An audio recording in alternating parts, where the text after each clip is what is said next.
Welcome to the CEN show, the voice of the world community.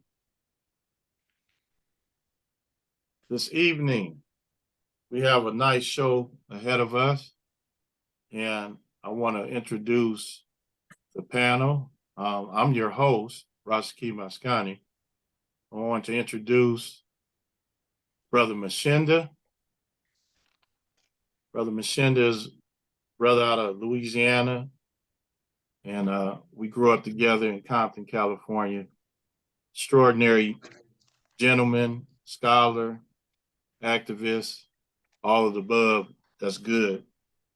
Then we have Professor Ahmed Ra. We call him our master teacher. And Professor Ra has been doing this for years and years and years. So we honor and praise his work and his continuous work.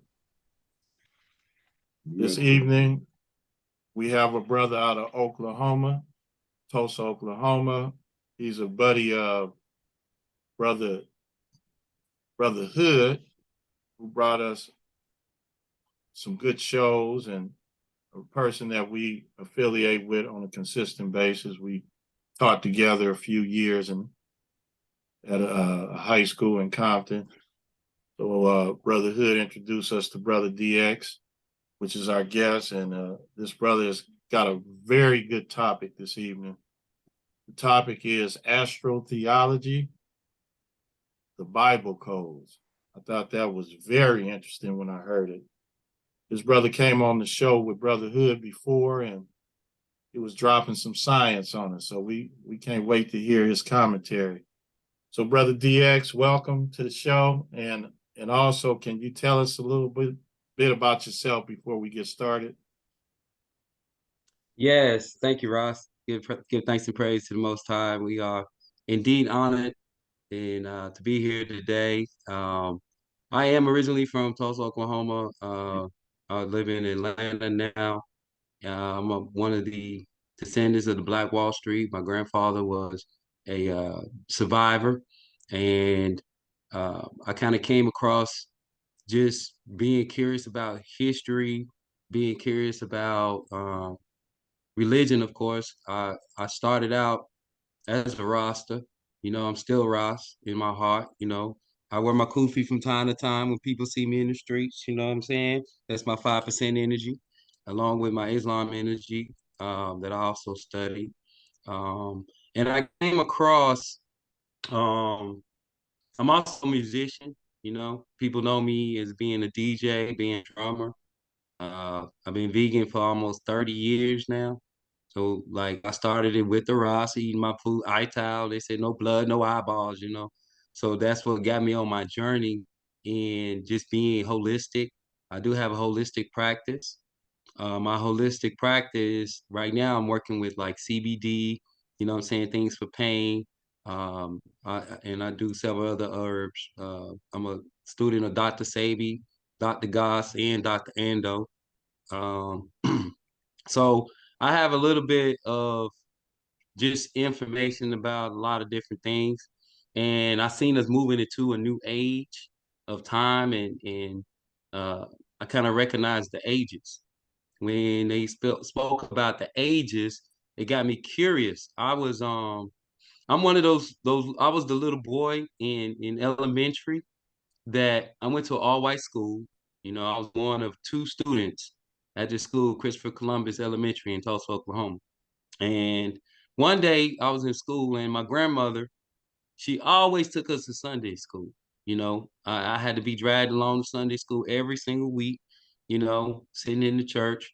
And in Sunday school, we would color the ark. You learn about the ark, you learn about Abraham and all these different things that were going on. And one day I'm in school in my elementary class, and the teacher was explaining about how the Nile River was in Africa, right? So I asked the question in school, knowing what I knew about Moses being put in the Nile River. And then, at that point in life, it kind of, they telling you more about slavery and blacks come from Africa and this and that. So I raised my hand And I asked the teacher, I said, uh, is that the same Nile River in the Bible? She said, well, yeah. There's only one Nile River. And I was like, okay, is that the same Nile River that Moses in? And she was like, yeah, that's the same Nile River. So mind you, I got a whole class full of white folks. I'm the only black little child in the class, right? So I said, well, does that mean Moses was black? She said, um, no, he probably was this, he was probably Egyptian or something, he definitely wasn't black. So, and then she kind of equated like, talk to your pastor about that, So I couldn't wait to get to Sunday school. And of course, when we start coloring and doing all that other stuff, I was coloring mine brown, you know. And my Sunday school teacher was like, well, they didn't really bother me too much, but I kept asking. So when I got a little older and I was able to kind of comprehend history, kind of comprehend the Bible, I actually got two ministers' license. I got a minister's license in Baptist, and I got one in Apostolic from two different bishops. So they didn't really like what I was teaching out of the Bible. Like they wanted me to be just focused on salvation and bringing everybody to Jesus. And I had already took my walk through Rasta. I'd already took my walk through 5%.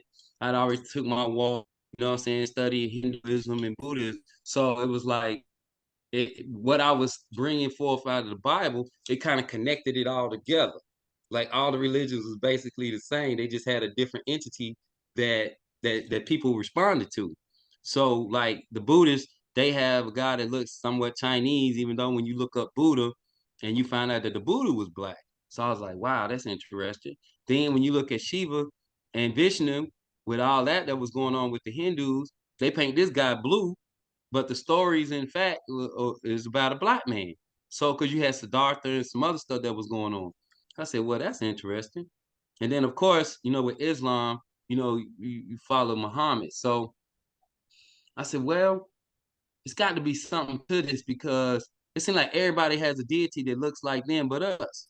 So these that generation that said, Mama, Jesus ain't white, Jesus black, Moses black, everybody black. Now, when I came across what we're going to discuss tonight, it shifted everything for me.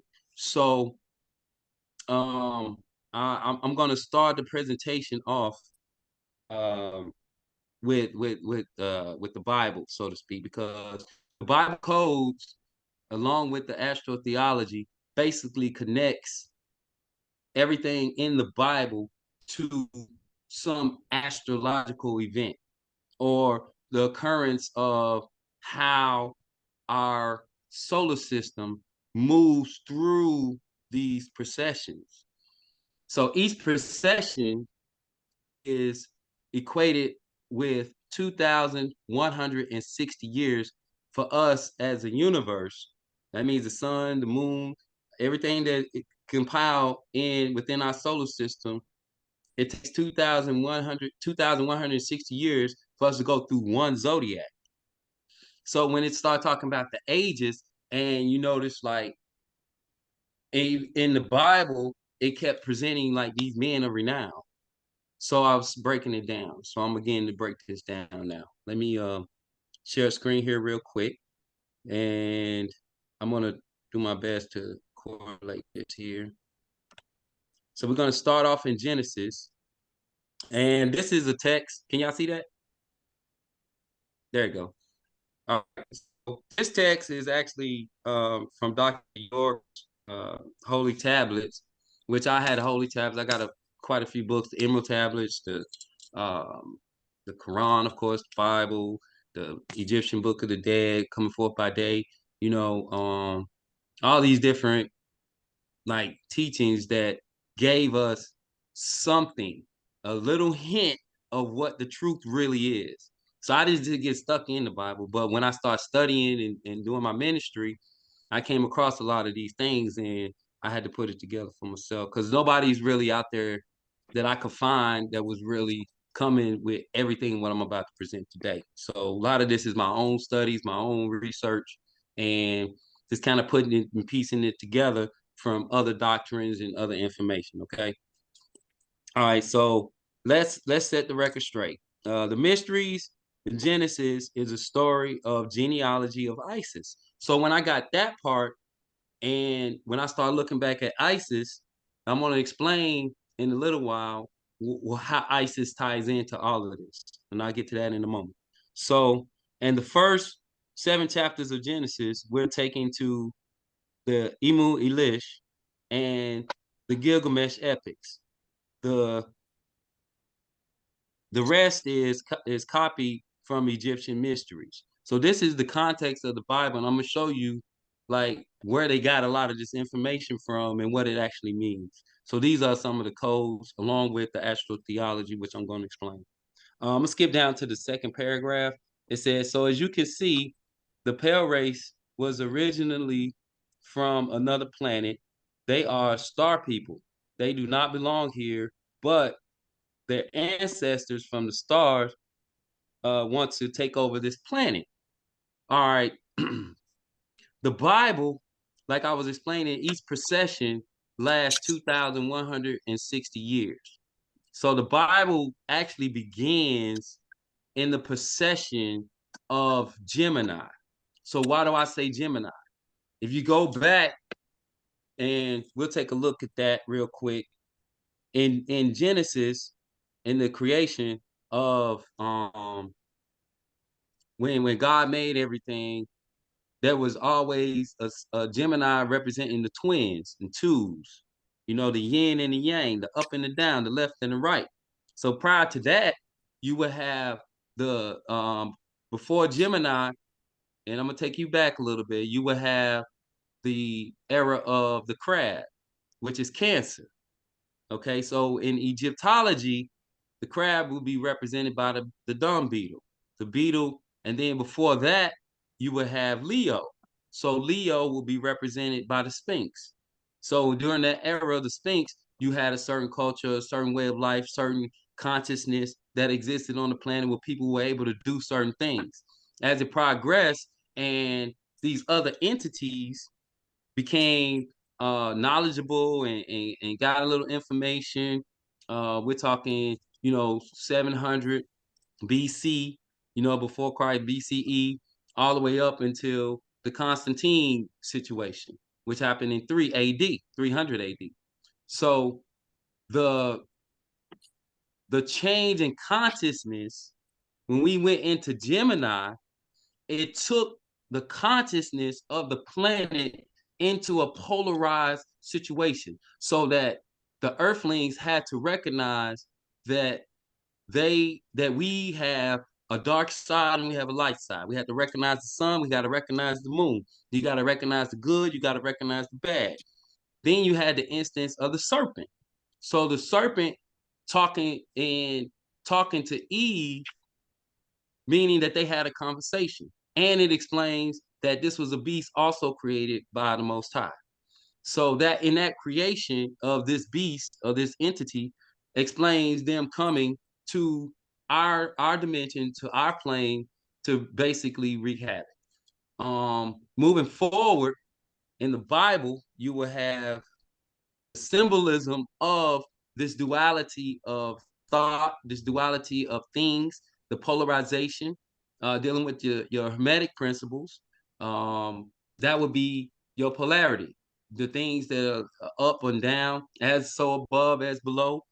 So you start dealing with that consciousness of things and people and energy, the male and the female, the gender.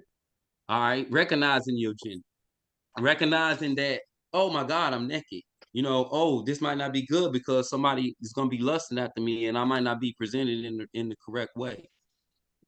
So in Genesis, you have Noah. All right. So Noah is bringing about the end of the Gemini era by putting the 2x2 on the boat.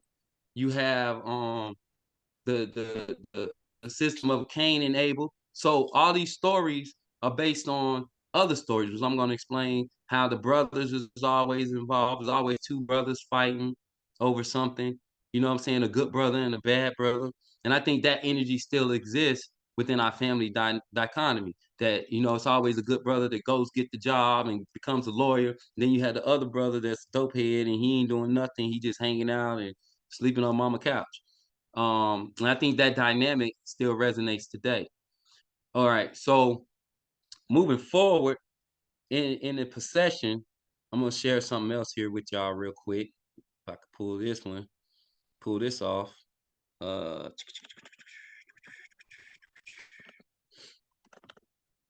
okay. So here, let's see if that's gonna share.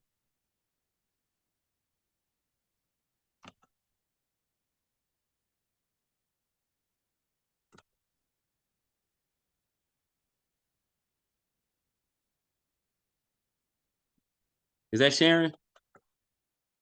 Not able to see it. Oh, here it is. Okay. Just got to blow it up some. All right. That's the one that was a little blurry. So let me see if I can blow this up.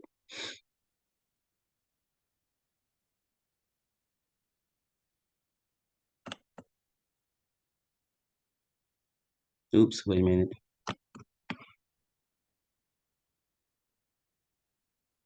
There we go. All right. So, like I was explaining with each procession, we have the economy of where as a system even we move through these zodiacs.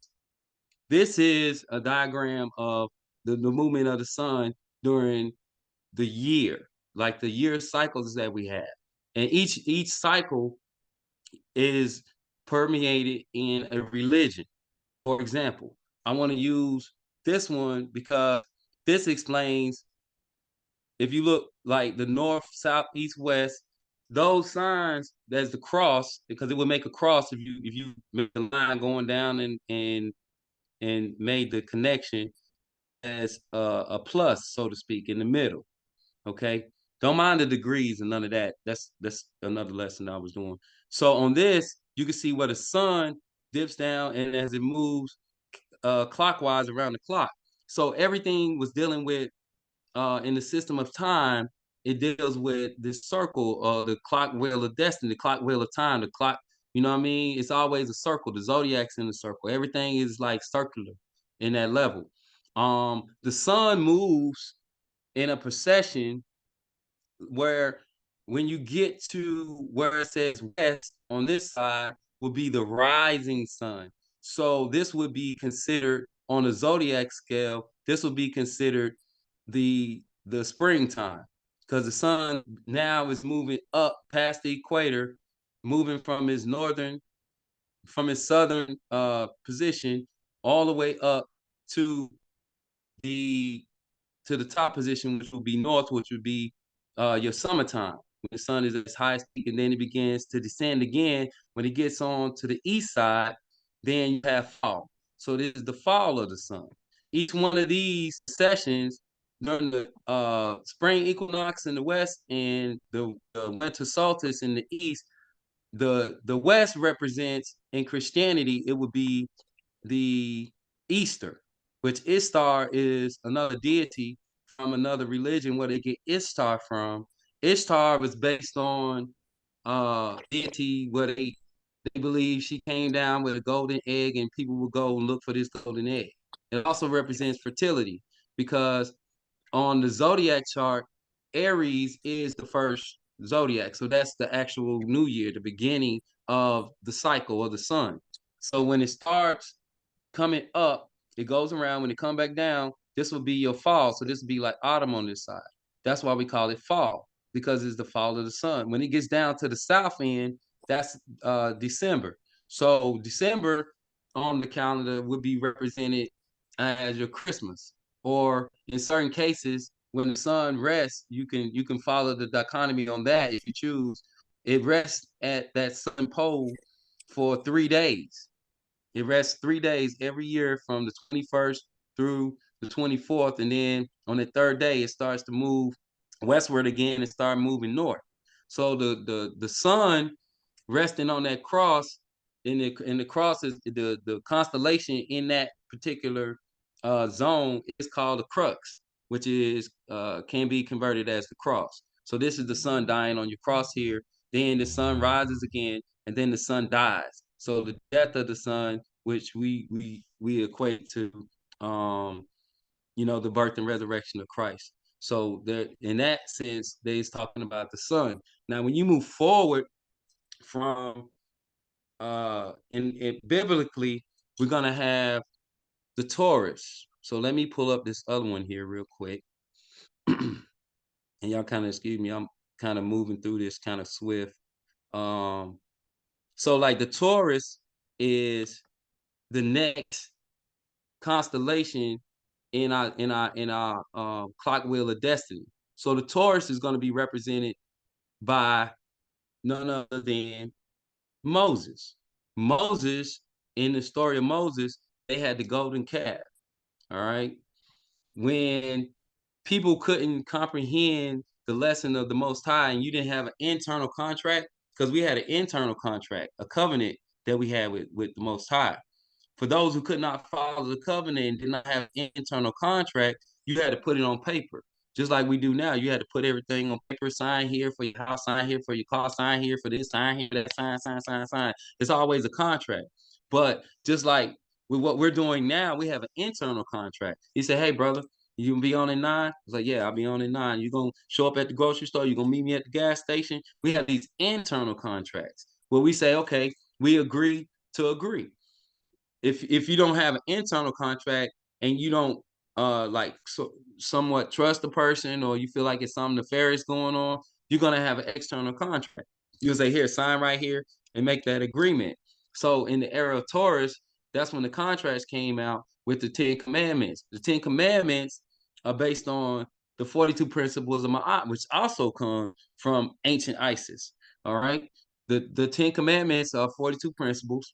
So that's an ancient Isis. Then you have the story of the flood, which is actually another story from the Emerald Tablets, when they explain about Enki and Enlil and how they came together. There's two brothers again that fought against each other over what to do with the humans. So that conflict basically created the contract so that everybody could be on the same page, so to speak.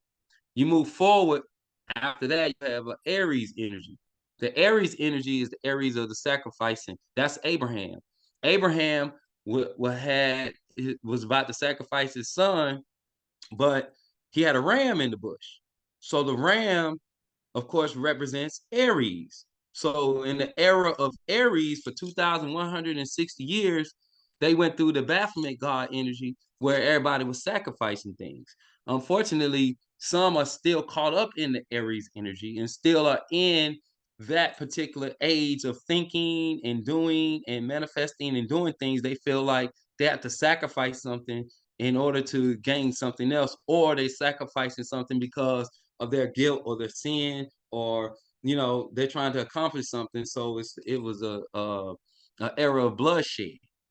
Okay, so when you move forward, we have, after the Aries, the next one in line would be Pisces. So Pisces is, of course, represented in the Bible biblically as the Christ, as Jesus. Jesus went about the way. He had like 2 fish, you know what I mean? His men were fishermen. You see the cars riding around with a Jesus on the back, that little symbol, and it has a fish in the middle, So that's representing the era of Pisces, which we're just coming out of. So some people are trying to figure out, oh, what's going to happen next, into a revelation energy, which where the Bible explained, Jesus explained to his disciples that the next age, or he was like, I will not be with you for much longer. He says, I need you to go and find the man with the pot of water. All right. Now, traditionally, women are the ones that carry the water. So when you have a man carrying the water, that represents Aquarius. Aquarius began with the Greeks, with Zeus. Zeus saw this really handsome dude, you know what I mean? And he was like, oh, come up here to Mount Olympus and you could be our cupbearer.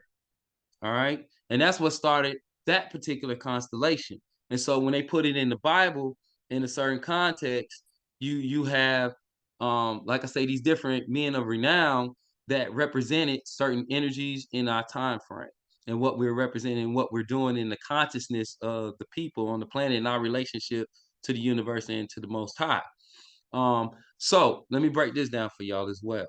The um the concept of, okay, like you have 12 from Jacob, you have the 12 tribes, right? So, like again, the number 12 is very powerful. So you got 12 inches in a foot, you got the 12 days of Christmas. The 12 hands on the clock are actually designed with a 30-degree separation between each number, which is also the degree of the constellations within the zodiac. So I said, wow. So if these are connected, if the zodiacs are connected to the clock with 12, you got these 12 days of Christmas, 12 this, 12 that, la, la, la. It goes on. So I said, okay, well, what's the correlation biblically of how these connect with each one of things that I found in the Bible that were 12? And the major 12, of course, is the 12 tribes. So when you break down the 12 tribes, see if I can pull this up for y'all, and we'll be moving forward. When you break down the 12 tribes, you get, hold on. Okay. I'm gonna get good at this screen sharing in a minute. I'm still working on let's see. That's not there. That's so oh man. Hold on. Cause I wanna show y'all this. Cause this will kind of help with a little clarity on this particular mm.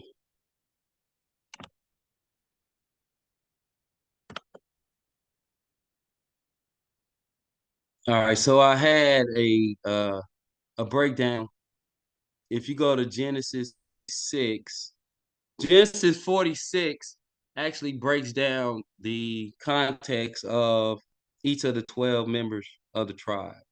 When Jacob calls his sons in, they all come in, and Jacob begins to give them their blessings according to their personalities. And their personalities actually match the different zodiacs. So you will have Reuben. Reuben was the firstborn. He says, you are as water. So he becomes Aquarius. You have Simeon and Levi. Those two acted as brothers, but I'll explain in a minute how they switched that around, because at the end, uh, Jacob was like, nah, y'all can't be that because y'all went out and slayed these men, so I'm gonna have to move you. So you will get a Gemini energy from Simeon and Levi. Then you have Judah, of course, is the lion. Everybody recognize the lion of Judah. That's your Leo. Zebulon is your Pisces. Levi, and then they moved Levi to a Taurus and moved Issachar to hold on. Issachar moved to,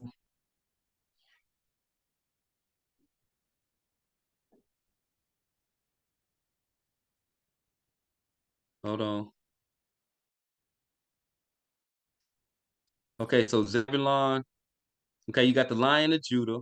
That's Leo. The Virgo is Dina, the sister, because she represented the virgin, because she was raped. Then you have the Libra, represented by Dan. You have the Scorpio, represented by Gad. The Sagittarius, because he gave Joseph the bow, and he gave him and he said, you're the archer. So he was the Sagittarius. Naphtali is the Capricorn, and of course Aquarius, that's Reuben, and Pisces, and so on and so forth. So it broke it down. The movement of us through that procession. Jacob actually gave us the science on not only the zodiacs and how we move through them, but he also gave us the science of like the big head scientist from Yakub when he was breeding the sheep. And he was like, he took the spotted sheep and the speckled sheep and separated them out. So he knew how to breed and make other breeds. So he was like the scientist. And then the story of his brother, being Esau, was born red all over. And it said two nations would be divided from her womb. So these two brothers, once again, Here's the dynamic, the economy of two brothers warring and fighting each other over something, over land, over the blessings, over who's going to get this, who's going to get that. This dichotomy continues to repeat itself. Now, when you move forward, when I move forward, I wasn't able to pull up that other screen, and I could probably do this without them. So, but it kind of brings it home a little bit. When you look at let me see, I need to pull this one up though, because this one's kind of interesting. So the stories of Isis and Osiris gives you Horus. So the story of Isis and Osiris, Isis represented like if you any of you ever seen the Black Madonna. So the Black Madonna is a representation of Isis and Horus. It's the same energy, but of course that story took place 5,000 years prior to when they came up with the Jesus story. So it was still the same symbolism of a woman who has a an unnatural birth through immaculate conception. In the story of Isis, her husband, who was Osiris, he had a jealous brother. Once again, this brother energy, this dichotomy with two brothers warring is always repeating itself. So Set was Osiris' brother. Set got mad, they got into it, and they tricked him and put him in this coffin, in this casket or whatever, in the case, and throwed him in the river, in the ocean. So Isis went and got his body, brought it back. Set chopped it up into all these different pieces. That's why they got the like 40 days, 40 nights in the ocean and all this. So chopped them up, and then she went to pick up all the pieces. She found all the pieces with the exception of his penis. So in Egyptian mythology, you have her as a bird sitting on the penis, or being perched on the phallus, so to speak, which her extracting his semen and giving and doing an immaculate conception on this body. Now, she was also known to be raising the dead. So she had a lot of the same attributes as Jesus. Everything what Jesus did, she pretty much did some of the same stuff. They attributed those same magical powers that Isis had, and they put it on Jesus. Even the Immaculate Conception. So Horus represented the like we get horizon from Horus, we get horizontal from Horus, so the economy of the words and how they use those, and we're not even really aware of where this came from, or the root of these words, and how we utilize the information that's coming to us now, like the Bible, the Quran. All of them have the same dichotomy of where they getting their information from is being switched up and turned around and giving us a story that existed 5,000-6,000 years ago. Now that's a long time. When you start calculating thousands and thousands and thousands of years, of course, if it's only oral, then it's going to get switched up a bit. All right, so let me bring y'all this one. So then the other 12 we're going to talk about just briefly is the 12 disciples. Brother DX. Yes, sir. Can we get some little input from everybody as far as they may have a question to this point, because we've been going for about 30 minutes. So I had a question for you. So I'm gonna start the questioning off. So now, okay. Now, when you make these correlations, the 260 years, you said it's always like 2,060, 600 years, something like that. 2,160, yes. Okay, so now I get into a thing with I have a difference with people. People have belief systems, and then I have what is called a it is system. So are you believing in certain things, or are you saying that this is it, or not it, but this is versus believing? No, Yeah, because everything what I did have some charts and stuff that explain this. You know what I mean? Where you can actually do the math on each procession as we move through each zodiac. There is a math equation to it. There's math on all of this. I do have the math that breaks it down to the circumference of the earth. All that correlates back to, how we move through each one of these processions. So that's a good question. Yes, there is it's So fact. so you That part so is you're fact. okay, so are you saying that the Bible is potentially fictitious? Potentially, yes. That Okay. the entities in there represent a particular code of ethics, a particular code of how we responding to the most high and what's shifting on the planet as we move forward. Like right now, we're just coming into Aquarius. So the consciousness is changing. The people's frequency is changing. Your language is changing. How you communicate is changing. You know what I mean? There's a whole shift of what people think and how they think and what they're doing and how they moving, you know what I mean? So this is all in correlation to what's happening now, presently. We're moving into Aquarius, so it's going to be another thought. It's going to be another rule of spirituality and concepts and ways of being. It shifts every 160 years for the sake of the planet, because the planet has to upgrade, so to speak, to keep up with us as a people, and whatever else is happening. We've been invaded, so that's part of the revelation.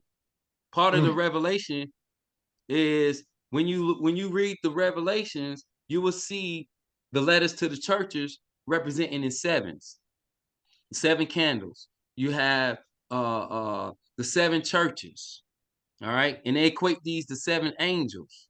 So these seven are the ones of us that know represent like your chakras. These go back to energy centers.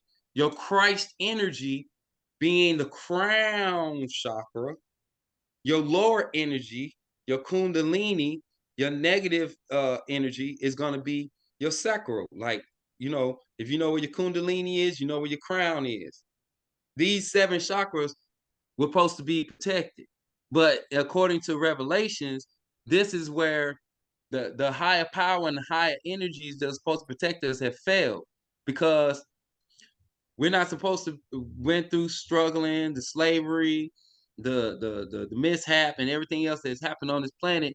When I explained the serpent before, the serpent multiplied. They became the giants, the men of renown.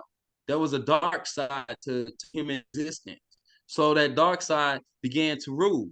And that's where we at now in Pisces. Pisces gave them grace and mercy so they could get it right, but they didn't. So now Aquarius on the zodiac is an air sign. Even though it says Aquarius and it's got the little waves of the water, it's actually an air sign. So the air represents the movement of things. All right. So it's like a storm. If you're grounded when the storm comes, it's not for you. You in the eye of the storm is calm, but everything else around you is swirling, is moving out the way, things that don't belong, things that are not grounded. It's got to be shifted. We're moving into third. We're coming out of third, going into a fourth dimensional plane. Now, on a metaphysical level, um, when you talk about the astro aspect of this, the fourth and fifth dimension would be equivalent to your dream state. So they say, so a man thinketh, so is he. We have the power right now that you can actualize anything you want that's available to you. You can pull it to you as gods. To say ye are gods. All right. So that power of manifestation and actualization is the activation of our Christ energy through our Kundalini energy, raising to a higher point.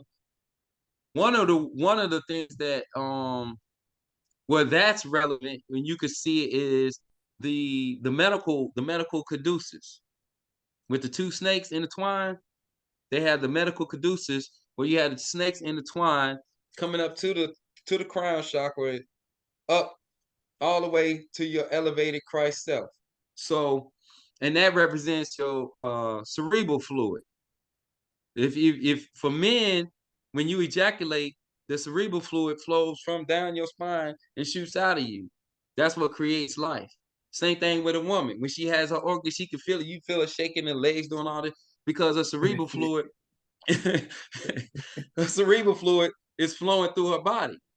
You know what I mean? We Right. create the adrenaline, we create the serotonin, all these different chemicals in our body for memory, for sensations, for high thinking, high learning, expectations. The opening of your third eye is the reason why the third eye is also represented by Isis. She gave us that third eye concept where if you look at the third eye, it's your peripheral gland, that same little circle and the line that they put with the eye of Horus, they say that is your pineal gland right there at the front. That when it's open, it's open. If it ain't, and the reason why they wear the cobra in the front, because they say that when your third eye opens, you can feel the tingling, and it feels like the snake with its tongue open, and the cobra opening up its I don't know what you call it when the cobra opens it up, and that's your third eye opening, his tongue come out. You can feel the tingle in there sometimes,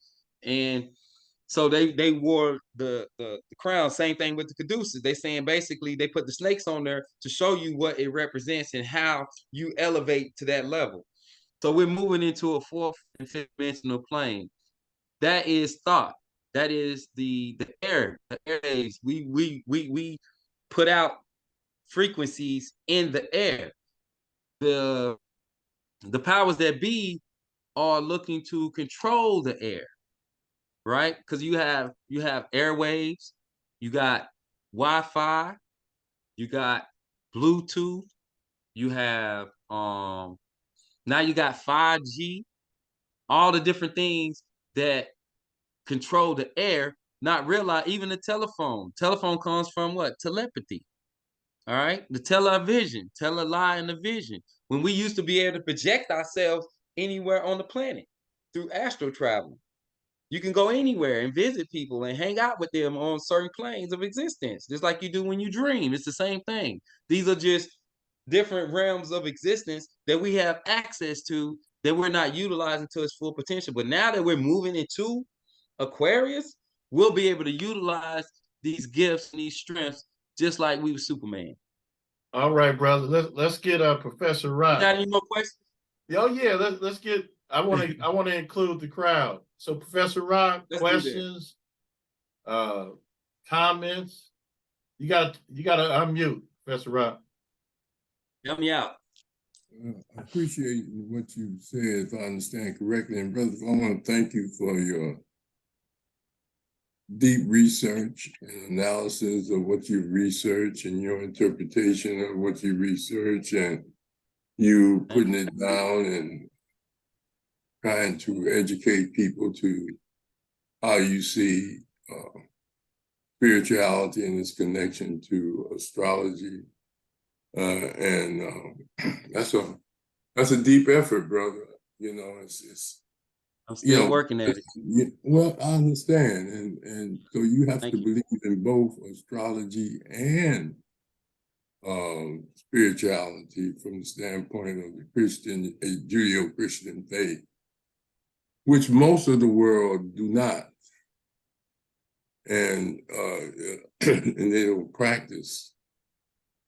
Like when you say the sun moves, but it's really the whole solar system moves, and the sun circles the earth.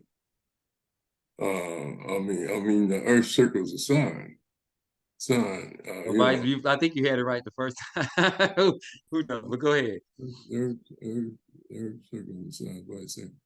But anyway, religion is a challenging aspect, and even astronomy and astrology. They have a class called astronomy. Astrology is altogether different. That's based on a belief system. Taurus do this, the Cancers do this, and things of this nature. And as far as the characters are concerned, with regards to biblical characters, such as Noah and the two of everything. That's supposed to have a meaning. The serpent and all of that. Even when you research the biblical text, it tells you that it's a collection of stories and poetry and ideologies that people created, and that's how they wrote the Bible.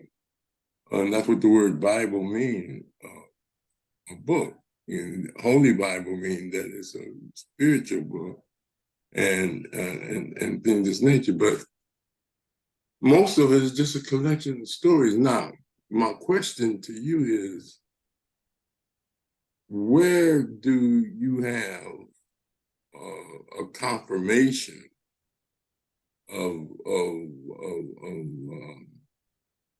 appreciation, respect, or acceptance of your theory? Is this just your theory, or your notions, or you have references, or I mean, you said you were just reading and you put this together yourself, if I'm not mistaken. Yeah, for the most part. Like, it's actually, Well, that's a good question. It's actually, because you have so many different perspectives. You mentioned Hinduism, Buddhism, and you go into Islam, 5%. All of those were created by people. correct.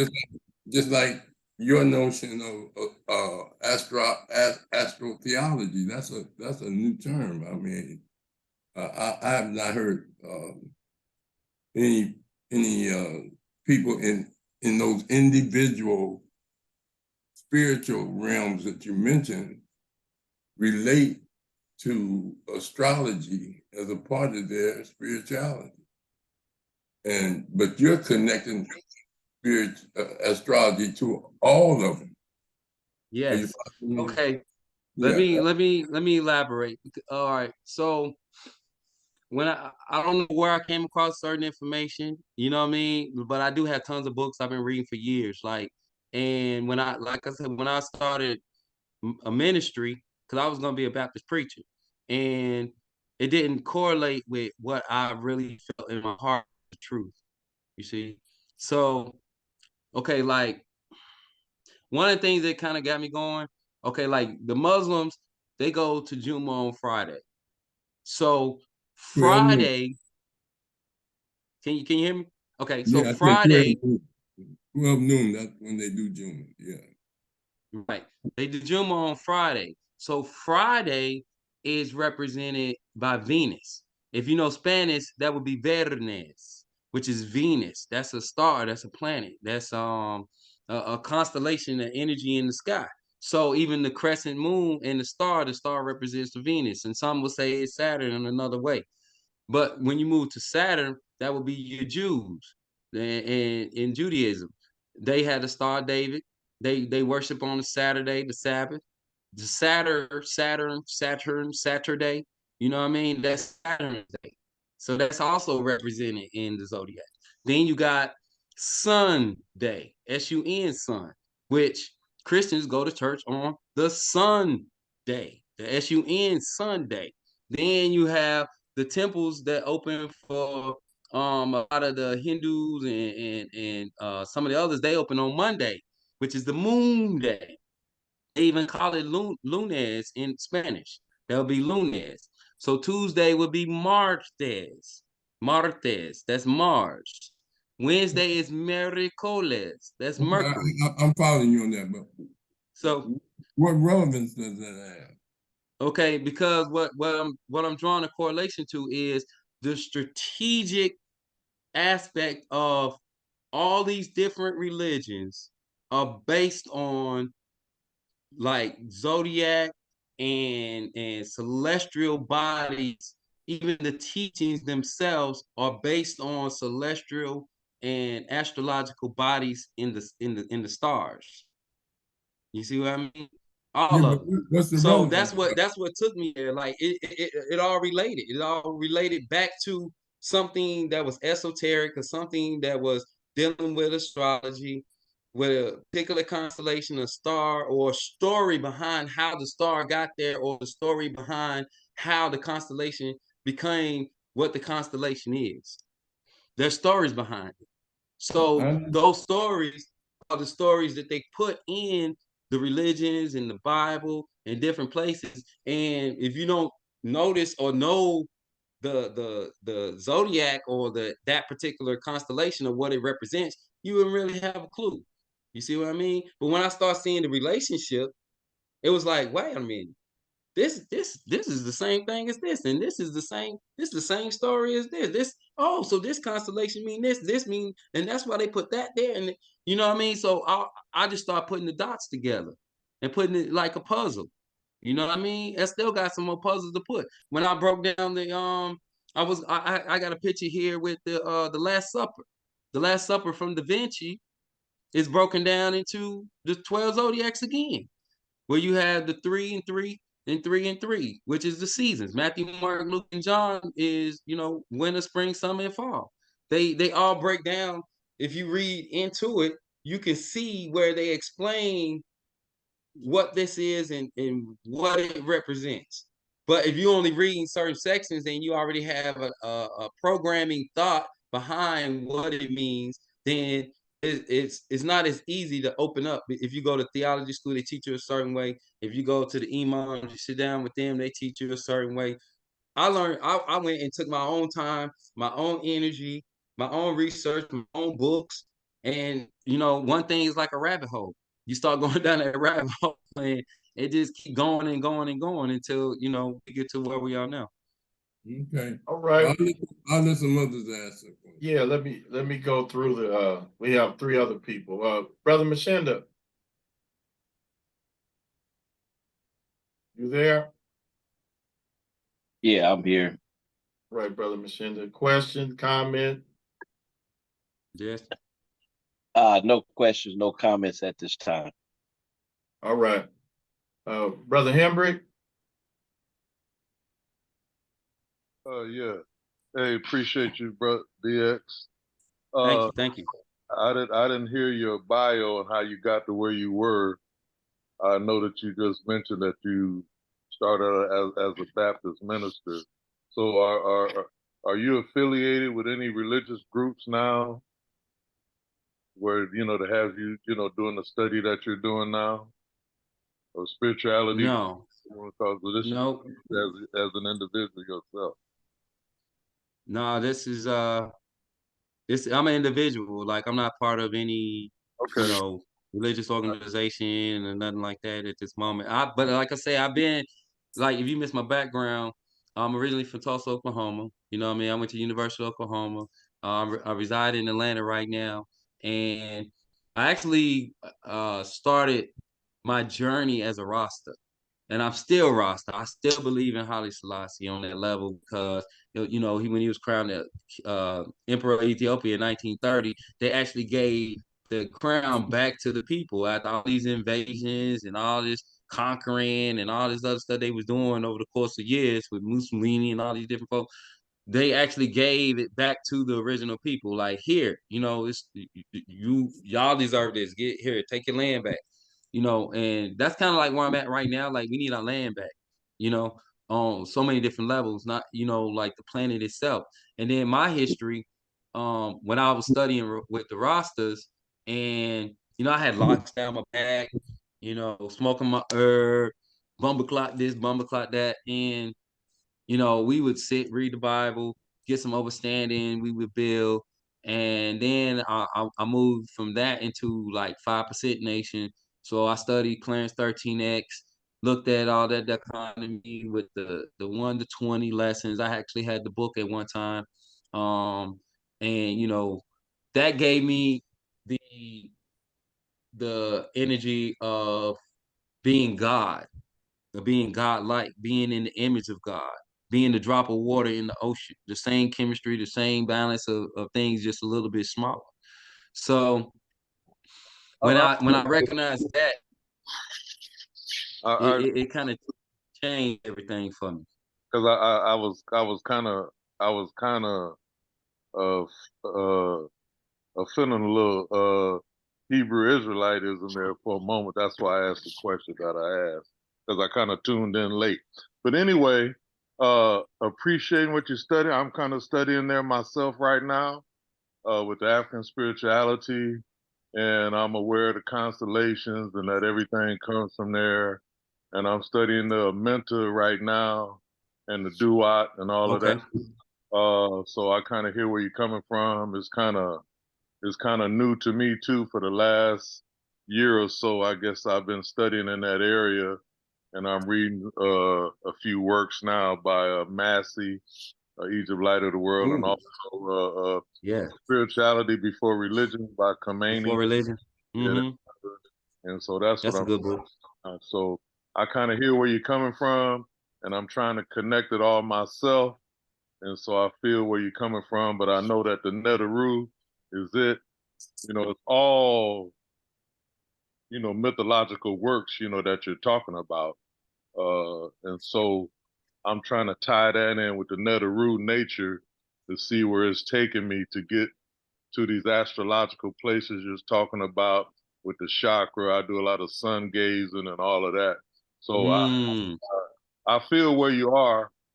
Matter of fact, I was late because I was out there catching a little bit of raw, when the clouds passed over and I could see them. So I sat out there, and which I try to do every evening. So anyway, appreciate what Mm-hmm. you. I kind of know some of the stuff you're talking about, and I'm trying to do a whole lot of study in that area because of other stuff. I know the Nile Valley stuff and all of that, and how the stories change through the, coffin text, pyramid text, the Memphite theology and all of that. So, brother, Wow. Thank you. Yes. yeah, so appreciate your presentation. Thank you. Thank you. Thank you. Yeah. So what you on right now is pretty much what I was on, you know what I mean? On that same level. It's you stay in it. Like I say, it's a rabbit hole. You're gonna you just got to be able to let certain things go to pick up other things. You know what I mean? Like if I got stuck in a certain ideology and not being open to read something else and look at something else, you know what I mean? I have like the Emerald Tablets. If you get your hands on the Emerald Tablets kind of sums it up in a nutshell for everybody. Like even with Isis, dealing with that story with Osiris and how that relates back to Jesus. You know what I mean? If you read the story of Isis, you'll see everything that Jesus did, Isis did, or vice versa. So all of the stories basically correlate from something. You know what I mean? They relate back to something. And the further back we go, the closer that we get. To me, it's like the closer we get to the truth. You know what I Right, mean? Because we've been lied to so much, right, and it's been so many different things. You know what I mean? Like on a political level, on a historical level, on a spiritual level. Um, I had got into, and this is kind of a little off topic from the astrotheology, but I got into a conversation with a brother the other day, and it just kind of came into my mind that we was talking about the wars that were fought here in America. So you have wars like the not just the Civil War, the Revolutionary War, but when they was fighting against the natives, when they stopped doing the physical fighting and bloodshed, we went into a conjuring war. So the conjuring war, of course, this is when we doing our candle burning, we doing our incense burning. But let the Europeans tell it, that's wicked, that's witchcraft, but they doing the same thing and putting these spells on us. They even burned witches at the cross and they told us that our way of doing like voodoo or whatever was bad. Why? So that's because shoot, I told some young brothers the other day. I said, man, put some baby powder or something in your pocket. If you get pulled over by the police, just pull it out and blow it in the air and say some boogly boogly boogly boogly boogly words and see if they still mess with you. You know what I'm saying? Like for real. And I actually had a young brother that did it, and the police told him to go on about his way. You know what I'm saying? Like the things that they fear the most is what they don't want us to do. Like right. they really want us to learn the these aspects of what I was explaining about the 12 tribes. You know, I love my Hebrew Israelites, but when you get into this, the Hebrew Israelites, based on that theory of being a slave and you know, building these pyramids is a slave mentality in a sense. And then you look at the 12 tribes, how I broke it down a while ago. I don't know if you was on when I broke down the different 12 tribes and which zodiac they relate to. Yeah, you did. I heard it. Right. Okay. And the same thing goes for the 12 disciples.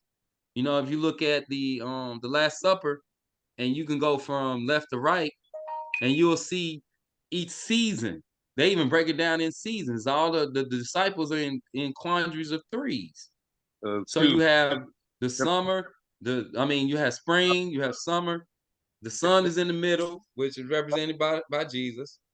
All right. And he's actually next to Mary, even though some of the people will say that it's John.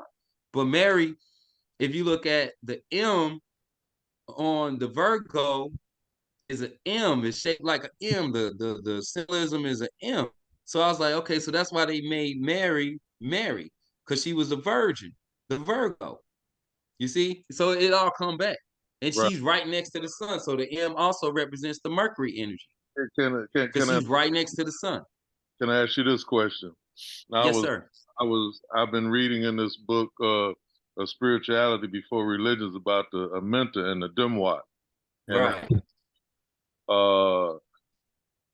you know, one is trying to get, through to Amenta, you got to pass by these 12 obstacles. I don't know if you That's right. know what I'm talking about. So I'm wondering, Yeah. and that's much older than the 12 tribes and all of that. So I'm probably figuring that number 12, was taken from that boat ride, the obstacles of the Dumwat to get to that 12 there. But I see a lot of the symbolism that you're talking about in the stuff that I'm researching. So I just want to ask you if you had come across that in the path through a mentor, trying to get to Asar or Osiris. No Osiris. Yeah. That is the journey, my brother. Okay. You know, because even with the story of Isis and Osiris, it talks about the procession, what I was explaining before, the movement of the sun and the movement of our solar system through these zodiacs. Like we move through these zodiacs 2,160 years, and then you can break down the circumference of the earth using that math. You know what I mean? Where you have if you do the circle, and then you have the degrees, is the star David is based on a 30-degree principle. So if you put the star in the middle of a circle and make the line going across and one coming down, you will have the 30 degrees of each of the numbers on the clock. You know what I mean? It all represents a certain vibration and energy that's right in our face. All of the numbers, all of the letters, everything on this planet is based on a line and a circle. So all the lines and circles are the geometry. That's your basic geometry, is lines and circles. That's what every number is. That's what every building is. That's what every the even the constellations, all of it is basic lines and circles, lines and circles. You put a line here, a circle there, I and got you'll create the now I forgot what sacred geometry. okay. I got one last question. I'm gonna let you go. When you refer to the Most High, uh, what do you mean when you say that? For me, it's the all in all. It's the supreme intelligence of all there is. Okay, I got You know what I mean? My personal belief, I don't know who else believe it. It really doesn't matter to me. But to me, everything and all things are God. I deal with the 7 hermetic principles. All right. So everything vibrates, everything has rhythm. There's a correspondence, there's polarity, and there's gender. That's what I do. And mentalism. I base most of my personal information, my personal thoughts are based off of the 7 hermetic principles on everything. That's how I came into astrotheology, because I was dealing with the 7 principles, and I seen my 7 hermetic principles, and then I seen the 7 days of creation. They was all broken down with that. Then I seen And that's how many times should I be blessed? How many times should I forgive? 7 times, 7 times 7. Then you got 7 candles, you got 7 chakras, you got 7 days of the week. You got, you know what I mean? 7 is the G letter, the God, you know. We deal with sevens. So you got the calendar month of the lunar calendar is based on 7. That's why you got 28 days, 29 and a half if you count the cycle. So the 28-day cycle, and to me, I believe that's why they gave us February, to remind us that we're in a moon cycle. If you look at the days of the months in the year, some of y'all scholars, I know y'all scholars and paid attention that October is 8 and not 10. You know what I'm saying? That December is 10 and not 12. That Nova is 9. So it was already in correlation, but when they flipped it, like January, the first month, rather than making Aquarius or March the first month, or the end of April the first month, you know what I mean? Where we have the Easter, which is the rising of the sun coming up, making a better day. You know, you have the equinox, and then you have the winter solstice. So in the winter, the sun goes down and is at its lowest point. That's in your December, and that's when we do Christmas. Then during the spring equinox is when we do Easter. So we have these different little things that have been going on, but it was basically according to what our sun was doing, Right. or what our moon was doing, Right. or what the earth was doing, or what position the earth was in. We all correlate to zodiacs because you got a birthday. Right. So everybody got a birthday. You recognize your birthday. I was born in this day. I was born in, September this, that. I'm a Capricorn. I'm a this, I'm a that. So, and then we relate their personalities according to their zodiac. Now, what I've noticed, and now I'm just not coming into not only 7 chakras, but I'm learning that we got 12 chakras. So Right. I'm learning about the other 5 now. You know what I mean? I can't really elaborate on them because I'm still in that study state. But I feel like, wow, like, okay, so I got the 7 down. I got my breathing techniques down when I meditate. I'm doing, you know what I mean? I've been vegan for over 30 years. I started it and nobody even thinking what I was doing even made sense. They thought I was gonna shrivel up and die. It's like, how you gonna live on this earth and not eat chicken? You must be crazy. What's wrong with you? They for real, my mama thought I was in a cult. She's like, what is you doing? What you mean you don't want no chicken? What's wrong with you? And I had my locks down. I was like, nah, mama, it have to be ital, mama, we have to be ital, no blood, no eyeballs upon me, So she was like, boy, I don't know what you're doing, but okay. But The chakra go, I know that there's some inside the body and there's some outside the body. So those 5 that you're not hip to, are those the ones that are outside the body? correct. Okay. They're like, I know one is like where your ankles and then like your knees. You know what I mean? That space between your ankles and the space between your knees. You know what I'm saying? And then there's a space between your elbows on Right. both sides. So I'm still putting that together and seeing exactly how that permeates. If you look at the tree of life, and also and I had a diagram I wanted to show, but it is it's the diagram of it's not the tree of life, but it is the tree of life. But it's the Jew is in the Kabbalah, where you had a circle and then you got like 2 circles on the side. You got one coming down and it make like a pyramid shape. We had intersecting triangles, explaining the dichotomy of the human body, like what Da Vinci did with the man with his arms out, I think and then the other arm is at 30 degrees. I think I ran across that in the Metal Netter. Yeah, it's in the Metal Netter too, but it's also in the Kabbalah. Right. You find it in there, and it really breaks it down with the chakras, and it talks about the external energy, because we had a force field around us that we create. Your chi energy, Right. Right on. what you create. Appreciate you, brother.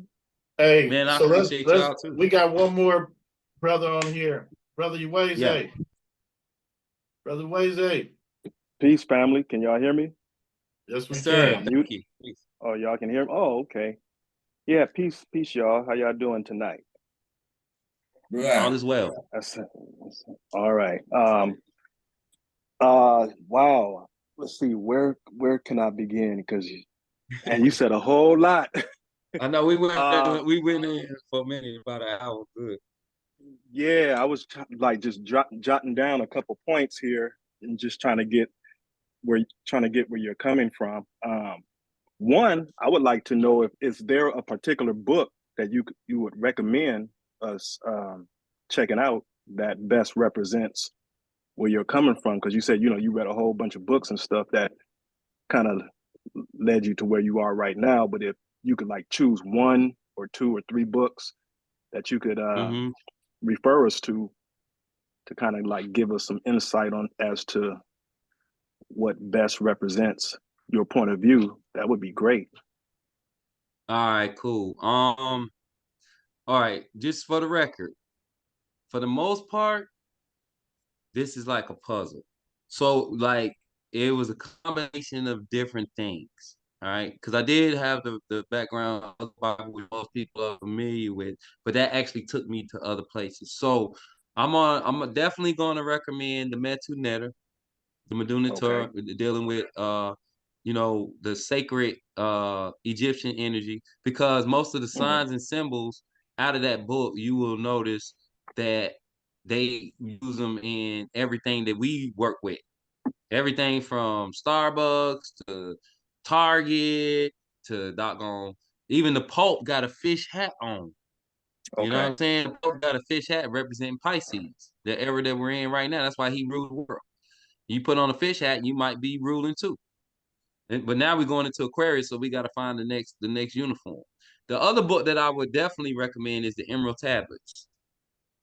The Emerald Emerald Tablets tablets. and the Holy Tablets. If you can get the Holy Tablets from Dr. York, that's another good book, because he goes into the the story of the galactic battles that were fought before Earth was formed.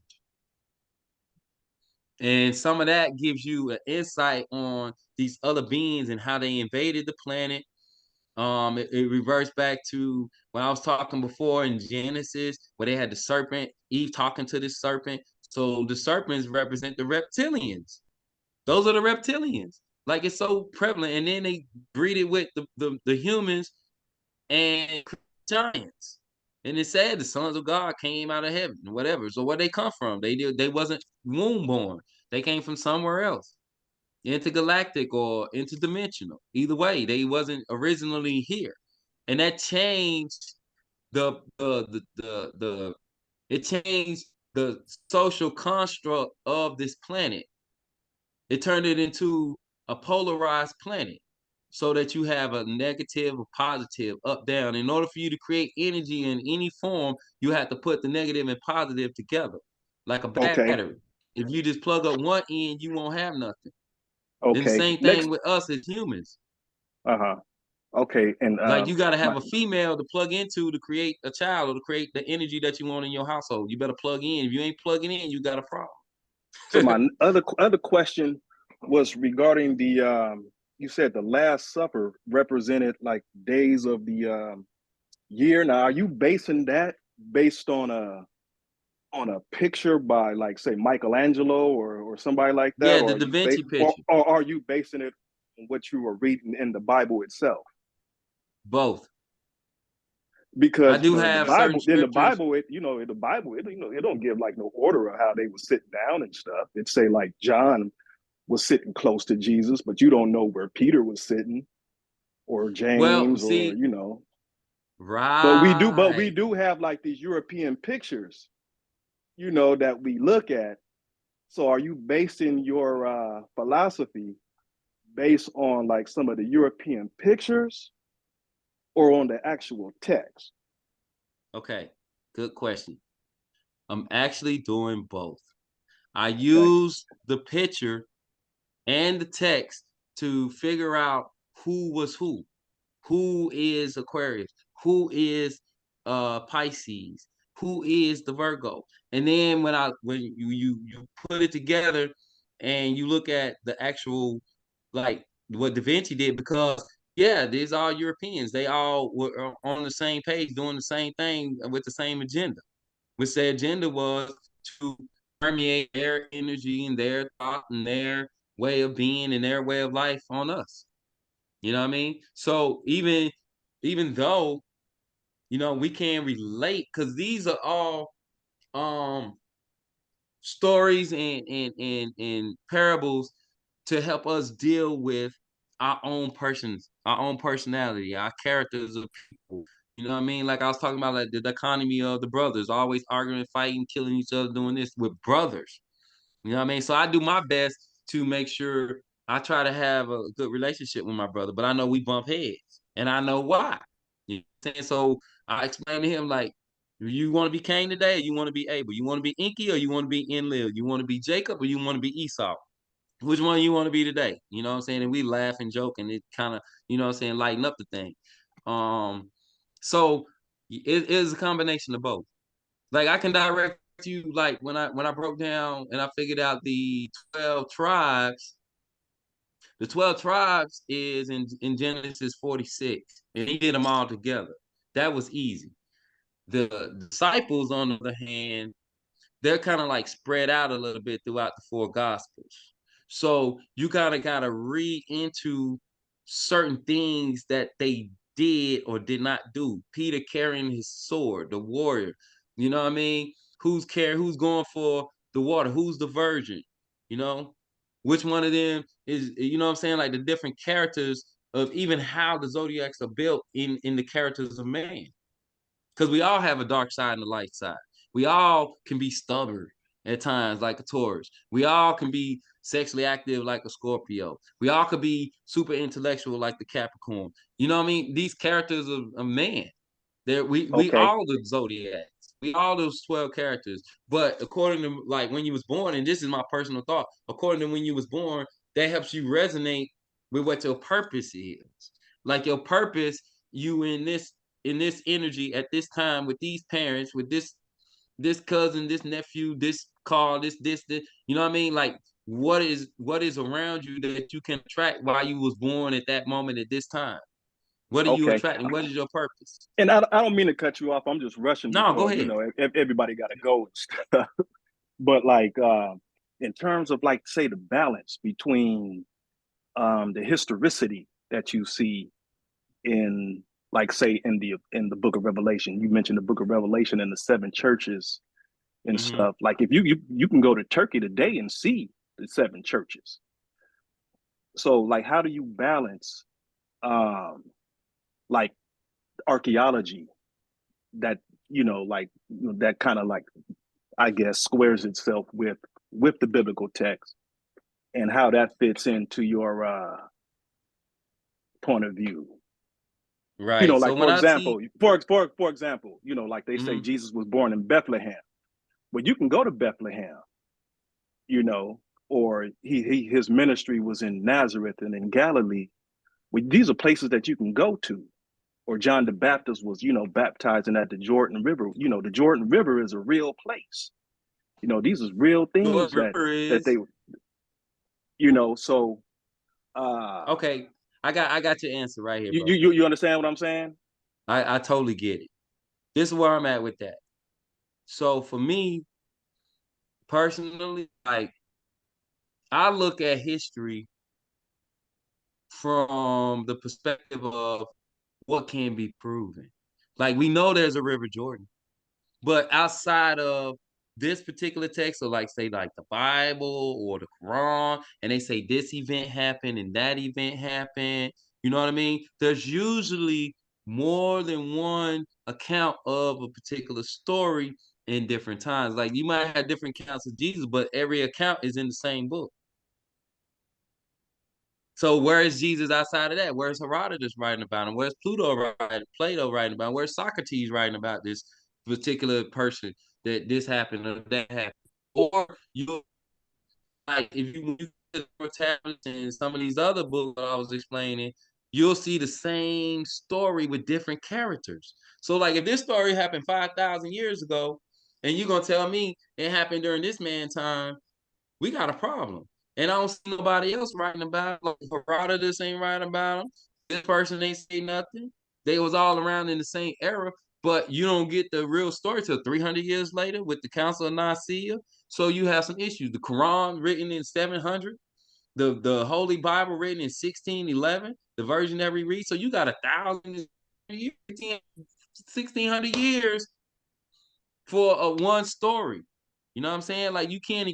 For me personally, like I couldn't equate that story being 1,000 years old. We can't even tell a story from 1 week to the next. So they can put whatever they want to in a book.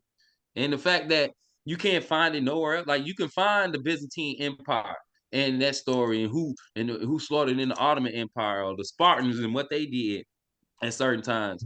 You know what I You mean? can Or the find Greeks. the Babylonian Empire too, right? Exactly. The Babylonian Empire. Well, that's mentioned in the Bible and stuff. You know, like the Greek Empire is mentioned in there. King Cyrus. You know, of Right. Persia. So what You I'm know, saying there's is like these they are real places. But real quick, because yeah, go I know ahead. you got to go. When you said that you rock with Haile Selassie, that you still ride with Haile Selassie. Do you believe that Haile Selassie is God? Brother, I believe you God. Okay. You God to me, for real. Like, So for why real. do you believe? What make you believe in Haile Selassie then above anybody else? Haile Selassie, because they gave him back the crown of Ethiopia for his people. More so than anybody else on the planet can really claim that at this moment. You know what I'm saying? Like that's his people, that's his land. They gave him back. He became the emperor. They gave him back his land. They gave him back his rightful rule over things, over his people. The rightful rulers are back. You know what I'm saying? We don't have that here yet. We don't have it nowhere else in the country. Shutar Overture, Haiti, that's gone. You know what I mean? Mama Cali, California, Sacagawea, all these different natives that was here, we ain't got our shit back yet. They got theirs So back. At least they gave it to them. You know what I mean? Like recognizing, you know what I mean, the true history of who was there, the Kushites, you know what I mean? And being in Ethiopia, they got the oldest history. They got their own calendar. You know what I'm saying? So yeah, I recognize that as a awakening, a great awakening that can take place at any time. So that's why I recognize that. And, you know, my first love was Rasta. So the music, the culture, that's what I gravitated to first. That got me out of, you know what I'm saying, my little box of not being aware of, you know, just going about to and fro. It took me deeper into this rebel spirituality. okay, man, I appreciate you allowing me to pick your brain, brother. Um, and I need last, that. I haven't had this much brain yeah, exercise in a long time. So and man, I like what you said about the sun going around the earth, but that could be a whole nother, conversation for another day. Me and Rigo, we was talking about that one time, and and get me on it. we got pretty deep. But Get me on I that was just conversation. yeah. That the sun is might be closer than we actually think it is. We've been told it's 93 million miles away, but when I look up in the Right. sky, it's right there. You know what I mean? I look up in the sky and I'm like, man, the sun is right there. But anyway, I don't mean to detract No, from your they conversation. yeah. But check it out, brother. Like one question, and then we can kind of get off this. But one question that Dr. Blair had asked one time in one of his lectures. I don't know if y'all familiar with Dr. Delbert Blair. I'm a student of his too and a fan. Rest in peace. But he asked a question one time in the lecture. He said, if the sun gives off light and heat, right? But when you come off of the Earth's atmosphere, it's cold and it's dark. But the sun is 500 times larger than the Earth, apparently. But when you come off the Earth's surface and you go up into the stratosphere or whatever, it's cold and it's dark. But the sun supposedly gives off light and heat. So what is the sun for real?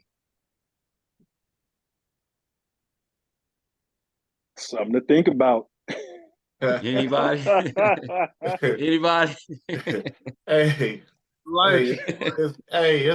It's all, man, encompassing, brother. Boy, Rosmowski, this what is you got to say about hey, that? this is fire. Oh, this Life. is wonderful. I'm gonna leave y'all with that one, y'all. Somebody can tell me why the sun gives off light and heat, but when you go up in space, it's cold and dark. Like when you cut a light switch on in the room, it illuminates the whole room. Everything in that room is lit up. Yeah, well, look, The space is dark. look, I know you only did half of this, right? Yeah. Yeah, so we're gonna have to do a part 2. Is that cool? All right.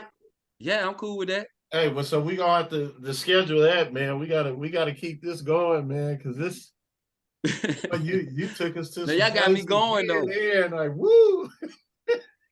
I didn't. Yeah. Y'all Oh asking some man, really good questions, man. this is something right here. I didn't think it was gonna be like this, but this is beautiful, man. I appreciate it, Thank man. y'all. I'm so grateful, man, because y'all got me on my P's and Q's, and I gotta, make sure I'm on point with what I'm doing. That's why I told you I was like a little nervous, man. Like, because You I was know some of nervous? this information you can't really find. You can't really find this really too much anywhere.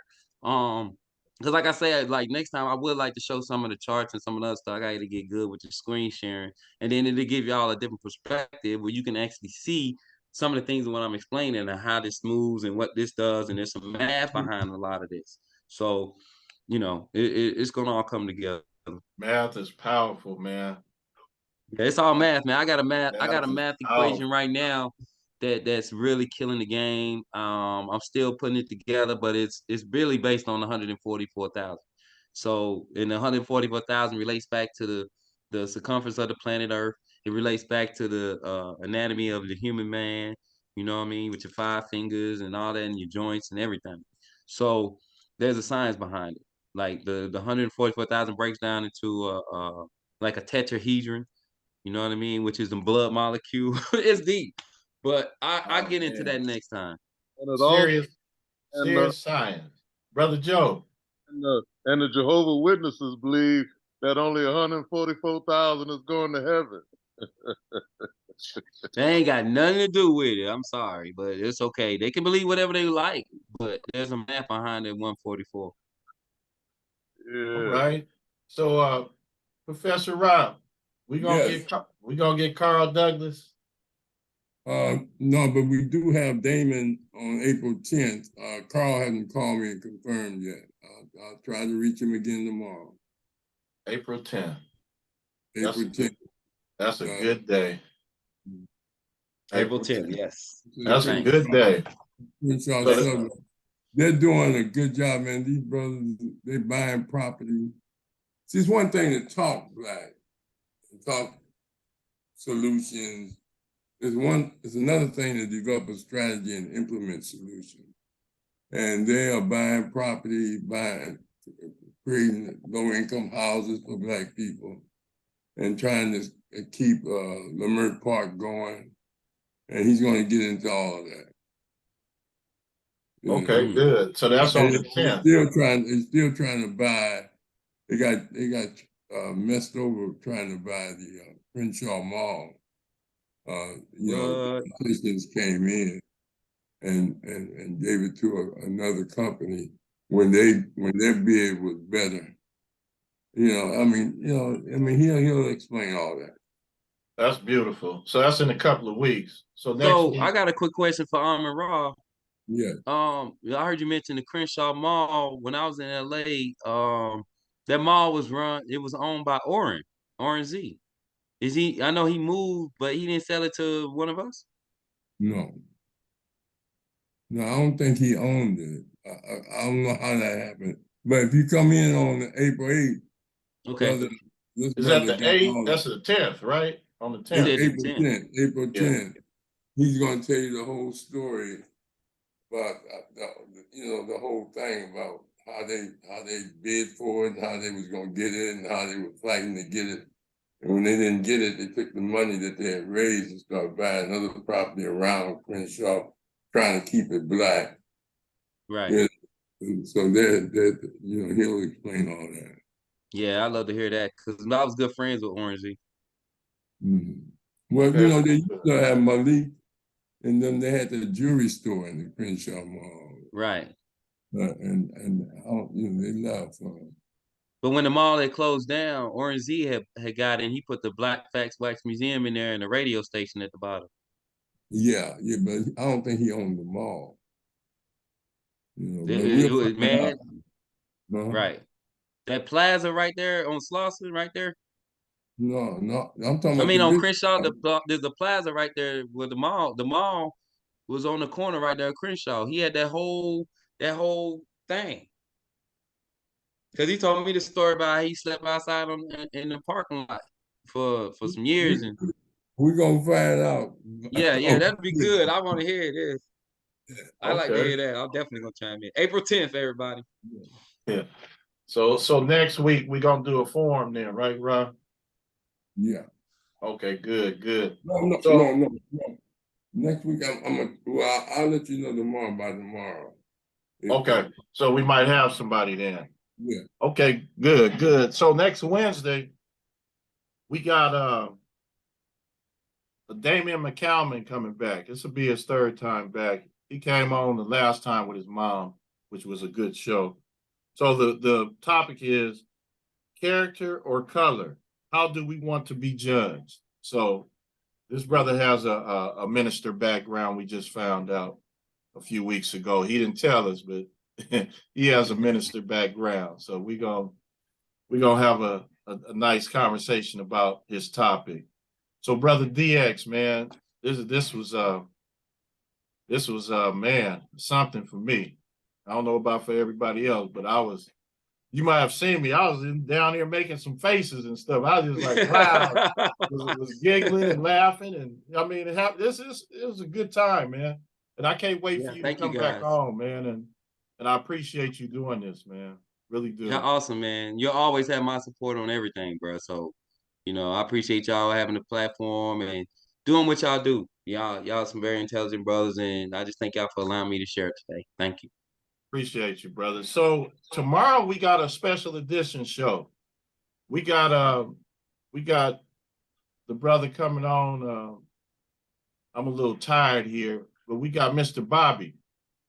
Mr. Bobby is the co-host with Neely Fuller Jr. He's the co-host on the CRSC show, Counter Racist Code Show, CRCS show. Let me get that right. So he's coming on tomorrow. We just gonna have a conversation. He want to just talk, and that should be real good. If you guys can come, that'll be a good one.